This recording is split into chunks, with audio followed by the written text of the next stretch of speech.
जय हिंद दोस्तों, मैं सतीश स्वागत करता हूं आपके channel exam practice with Satish में। तो एक नई वीडियो लेकर के आया हूं कुछ क्वेश्चंस की प्रैक्टिस करने के लिए, जिसका टॉपिक है लैंग्वेज डेवलपमेंट अर्थात भाषाई विकास।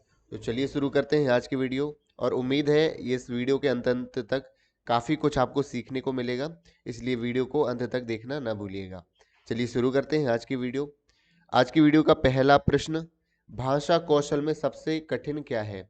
Among the language skill the most difficult is सुनना, बोलना, पढ़ना और लिखना। तो इसका जो सही उत्तर है वह है लिखना। आपने इसमें पढ़ा भी होगा कि LSRW पढ़ा होगा, भाषा के विकास का क्रम। लिसनिंग सबसे पहले आता है, फिर स्पीकिंग, फिर रीडिंग, फिर लास्ट में राइटिंग। तो राइटिंग जो है सबसे बाद में सीख पाता है बच्चा, और इसलिए सबसे मुश्किल क्या होता है भाषाई विकास में, भाषा कौशल में? लिखना होता है। बढ़ते हैं अगले प्रश्न की ओर। जब एक शिक्षक ऐसा कार्य निर्धारित करता है जो छात्र की वर्तमान क्षमता से ऊपर होता है, तो यह डैश डैश संभावना है। क्योंकि जो कोई हम काम दे रहे हैं, when teacher sets a task that is above the student's current ability level, she is likely to, वह क्या करेगा? क्रिएट अ कम्युनिकेशन बैरियर, संचार में अवरोध उत्पन्न करेगा। वो एक चीज को कई बार दोहराता है, ये भी नहीं है। रुचि प्रेरणा, ये भी नहीं है। शोर के प्रभाव को कम करेगा, ये भी नहीं है। तो हमें जो शिक्षक को क्या करना चाहिए, उसकी वर्तमान क्षमता के अनुरूप ही उसे कोई वर्क देना चाहिए। अगला क्वेश्चन है, निम्नलिखित में से कौन सा कथन भाषा और विचार के बारे में पियाजे और वाइगोत्स्की के दृष्टिकोण का सही वर्णन करता है? तो इसे क्या करना पड़ेगा, इस क्वेश्चन का आंसर आपको लर्न ही करना पड़ेगा। देखते हैं ऑप्शन। दोनों भाषा को बच्चे के विचारों से जन्म लेते हुए मानते हैं, जो पियाजे वाइगोत्स्की है। वाइगोत्स्की के अनुसार पहले विचार जन्म लेता है, और पियाजे के अनुसार भाषा का विचार पर भारी प्रभाव पड़ता है। पियाजे के अनुसार विचार जन्म लेता है, ये सही उत्तर है कि पियाजे ने कहा था कि विचार जो है जन्म लेता है, और वाइगोत्स्की के अनुसार भाषा पर विचार का भारी प्रभाव पड़ता है। According to Piaget, through emerges first, and according to Vygotsky language has a profound effect on thought. ये उसका सही उत्तर हो जाता है। आप इसे नोट भी कर सकते हैं। अगला प्रश्न देखते हैं।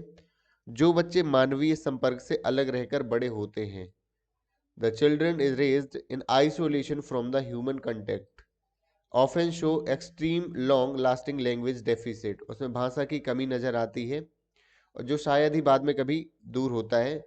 यह साक्ष्य भाषा के विकास के किस पहलू का समर्थन करता है? ये जो एविडेंस है, support to which aspect of language development. तो ये क्या है? ये पर्यावरण का प्रभाव है कि हमारा जो आसपास का वातावरण है, उससे भाषा का डेवलपमेंट होता है, और उसकी कमी से क्या हो जाएगा? भाषा का विकास रुक जाता है। तो ये इस प्रकार क्या है? इसका सही आंसर हो जाएगा पर्यावरण। देखते हैं अगले प्रश्न की ओर। एक बालक किस आयु में अपनी भाषा विकसित करता है, जो एक भाषा के उपयुक्त शब्दों और व्याकरण के सही नियमों से मिलती है? 4 वर्ष, 5 वर्ष, 6 वर्ष या 7 वर्ष? तो इसका जो सही उत्तर है वह है 4 वर्ष। कि जब बच्चा 4 वर्ष का होता है, तो भाषा के उपयुक्त शब्दों, व्याकरण के सही नियमों से यदि है, तो वो भाषा को विकसित कर लेता है एक बालक। इसका आंसर हो जाएगा 4 ईयर्स। अगला प्रश्न देखते हैं। अगला प्रश्न है कि एक नीलोफर है, कक्षा 4 की बहुत आज्ञाकारी छात्रा है, स्कूल के सभी कार्यक्रमों में पार्टिसिपेशन करती है, स्पीच में एक्टिव पार्टिसिपेशन करती है, लेकिन जब अपनी स्पीच शुरू कर रही होती है तो प्रभावी ढंग से प्रस्तुत करने में असमर्थ होती है। कई बार शब्दों को दोहराती है, जिसे बोलने में कठिनाई होती है, फंबल कर जाती है कुल मिलाकर के। तो उसके द्वारा दिया गया भाषण को क्या कहा जाएगा? खंडित, खंडित मतलब आधा अधूरा दिया तो ये नहीं कहलाएगा, अपूर्ण भी नहीं कहलाएगा, यहाँ पर आत्म केंद्रित भी नहीं है। तो ये कैसा है? ये एक विकृत भाषण हो जाता है, डिस्टॉर्टेड स्पीच कहलाती है, जहाँ पर हम कई वर्ड्स को फंबल कर जाते हैं, है ना, कई वर्ड को दोहरा रहे होते हैं। कोई जैसे तोतलापन है किसी बच्चे में, तो स्पष्ट रूप से नहीं बोल पाता है शब्दों को, तो वो विकृत भाषण के अंतर्गत आएगा। देखते हैं अगला प्रश्न। जब बच्चे भाषा प्राप्त करते हैं तो उनको क्या सीखने की जरूरत होती है? When do children need to learn when they acquire a language? तो भाषा बोलने में उन्हें कॉन्फिडेंस चाहिए पड़ता है, या कम्युनिकेशन स्किल? तो ये सबसे जरूरी होती है किसी भाषा को सीखने के लिए। यदि आप कम्युनिकेशन कर रहे हैं यदि इंग्लिश आप सीख रहे हैं तो इंग्लिश में बोल रहे हैं, उस माहौल में रह रहे हैं, तब आप क्या हो जाएगा, भाषा का अच्छा विकास हो जाता है किसी बच्चे में। और स्वर विज्ञान, शब्दकोश, व्याकरण, व्यवहारिकता, ये भाषा सीखने के लिए उतना आवश्यक नहीं है, क्योंकि जब बच्चा भाषा सीखता है तो उसे व्याकरण वगैरह का ज्ञान नहीं होता, फिर भी वो सीख लेता है अर्ली स्टेज में। भाषा सीखने की जटिल सुदृढ़ प्रणाली, ये भी उत्तर इसका नहीं होगा। देखते हैं अगला प्रश्न। किस माह की उम्र के बीच ज्यादातर बच्चे बोलते समय शब्दों को छोटे वाक्यों में जोड़ना शुरू करते हैं?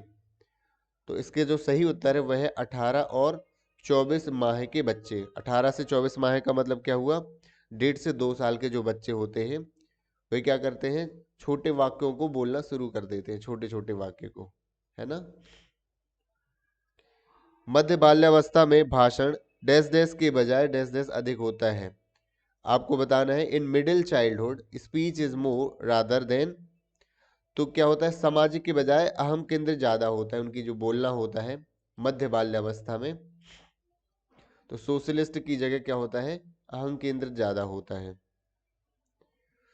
ये क्या कहलाती है, मध्य बाल्यावस्था। प्याजे ने बताई है इसको, 9 से 11 वर्ष की जो आयु के बच्चे रहते हैं, 9 से 11 वर्ष आयु का मतलब आप किस क्लास के मान सकते हैं, 5 माइनस करके 4th 5th क्लास के जो बच्चे होते हैं वो सामाजिक कम होते हैं और अहम केंद्र ज्यादा उनका भाषण होता है। अगला देखते हैं। चॉम्स्की के अनुसार भाषा प्राप्त करने की एक सहज क्षमता हमारे विशिष्ट मानव जैविक विरासत का परिणाम है, जिसे क्या कहा जाता है? According to Chomsky, an innate capacity to acquire language is the result of our uniquely human biological inheritance is called. उसको क्या कहा जाता है? इसका जो सही आंसर है वो है लैंग्वेज एक्वेशन डिवाइस। भाषा अधिग्रहण डिवाइस जो है ये एक सहज क्षमता हमारे विशिष्ट मानव जैविक विरासत का एक परिणाम है कि हमें भाषा प्राप्त ही होगी जब हम जन्म लेते हैं, क्योंकि हर एक जहां भी हम जन्म लेंगे कोई ना कोई एक भाषा तो चल रही होगी, तो ये एक विरासत का परिणाम है। किसके अनुसार है ये? चॉम्स्की के अनुसार। उम्मीद है आपको ये वीडियो जरूर पसंद आई होगी। इसी तरह की वीडियोस आपको देखने के लिए और आपकी एमसीक्यू की प्रैक्टिस करने के लिए हर एक टॉपिक की, सब्सक्राइब करिए हमारा channel exam practice with Satish. तो मिलते हैं अगले वीडियो में। Thank you so much for watching this video.